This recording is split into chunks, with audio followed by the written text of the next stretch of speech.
अस्सलाम वालेकुम दोस्तों, इस वक्त मैं मौजूद हूँ मलेशिया के एक बहुत ही खूबसूरत शहर साइबर जाया में। इस वीडियो में मैं आपको बताऊंगा कि आप बग़ैर एजेंट के ई वीज़ा मलेशिया का कैसे अप्लाई कर सकते हैं और कितना आसान है। अच्छा, विज़िट वीज़ा अप्लाई करने के मलेशिया के अभी जो रिसेंट दो तरीके हैं। एक तरीका है कि आप अम्बेसी से रब्ता करें। अम्बेसी अगर करीब है तो वहाँ पर चले जाएँ, अगर दूर है तो फ़ोन करके पूछ लें कि क्या क्या डॉक्यूमेंट्स की ज़रूरत है, वो लेकर आप अम्बेसी चले जाएँ और फिर वो अम्बेसी जो आपको बताएगी वो कर लेंगे। एक तो ये तरीका हो गया सिंपल। दूसरा तरीका है ई वीज़ा, जो आपके घर बैठे आप अप्लाई कर सकते हैं। ई वीज़ा के लिए क्या चीज़ों की ज़रूरत है, जिस प्रोसेस से मैं गुजरा हूँ वो आपको बता देता हूँ। सबसे पहले तो इनकी वो वेबसाइट जो है वो मैं यहाँ पे लगा दूंगा, वहाँ पर आपने यूज़र नेम लॉगिन बनाना है। ठीक है, उस बनाने के बाद वहीं पर आपको सारा प्रोसेस वो खुद ही बच्चे की तरह समझाएगा। ये डॉक्यूमेंट चाहिए। डॉक्यूमेंट्स में एक आपका पासपोर्ट है जिसमें तस्वीर वाला हिस्सा और दूसरा सिग्नेचर वाला हिस्सा। दूसरे नंबर पे आपकी एक वाइट बैकग्राउंड की तस्वीर है।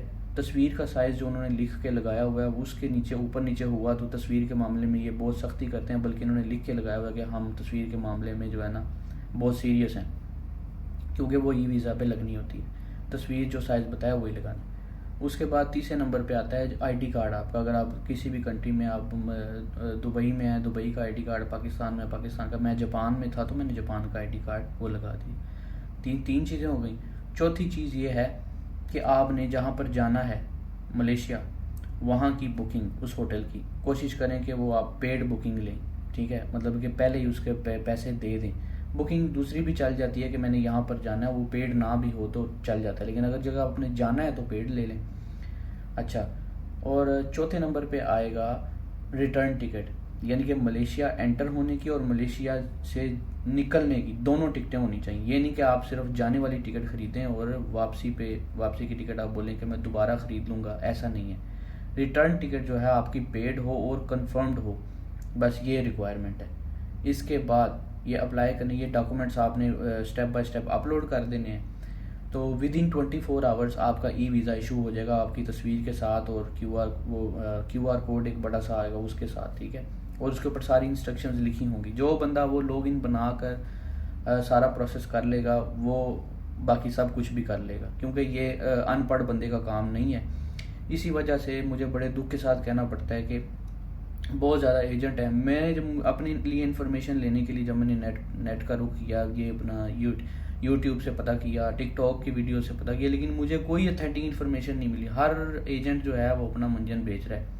वो ये कह रहा है जी हम वीज़े देते हैं, हम डन बेस पे वीज़ा देते हैं। ये बहुत गलत बात है। वीज़ा डन बेस कोई नहीं होता, पूरी दुनिया में कोई ऐसा वीज़ा नहीं है जो डन बेस पे होता है। तो आप इन एजेंट से बचें, खुद ट्राई करने की कोशिश करें।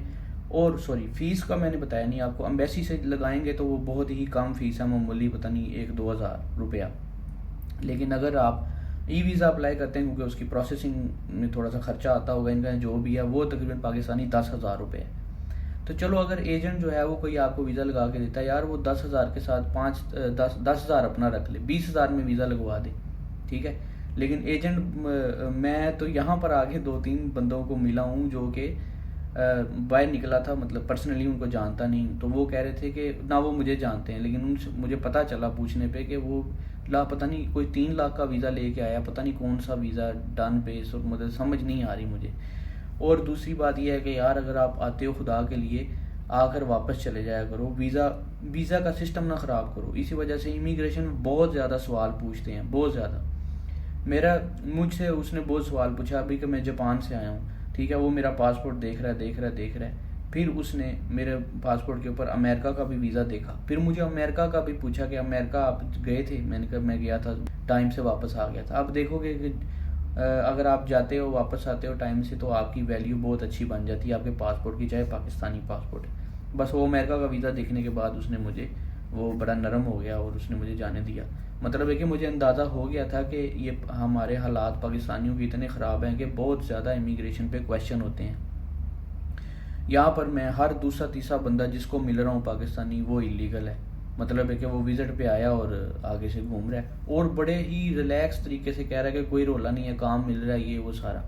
लेकिन एंड पे वो ये बात कर रहा है कि शुएब भाई लीगल होना है। क्यों? उसकी वजह ये है कि मलेशिया में अब उसको समझ भी आ गई है, अब उसको पैसा कमाना भी आ गया है, लेकिन वो अब लीगल नहीं है।